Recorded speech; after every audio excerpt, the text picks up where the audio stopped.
What if the greatest danger isn't breaking God's rules? What if it's giving your heart to something that can never love you back?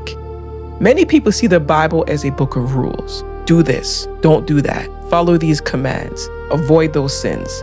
But when you step back and look at the bigger picture, a completely different story emerges. From Genesis to Revelation, it's always been about relationship.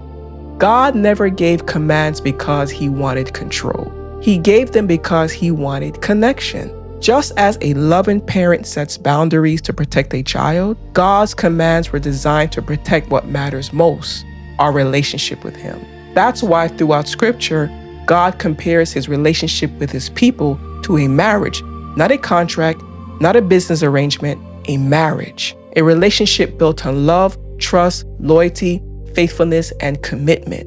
And that's what makes some of the language in the Bible so shocking.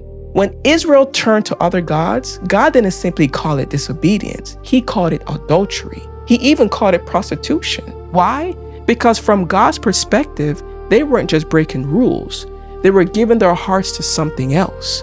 Think about a marriage for a moment. If someone promises their love and devotion to one person, but continually gives their attention, loyalty, and affection to someone else, the deepest pain isn't that a rule was broken, it's that a relationship was betrayed. That's exactly how God describes adultery. Adultery isn't just an ancient problem. Today, idols often look different. Even good things can become idols when they take God's place in our hearts. The problem isn't necessarily the thing itself. The problem is looking to something created to give us what only the Creator can provide. That's why the story of Hosea is so powerful. God tells Hosea to marry a woman who will be unfaithful to him. It sounds heartbreaking because it is. Hosea's marriage becomes a picture of God's relationship with his people.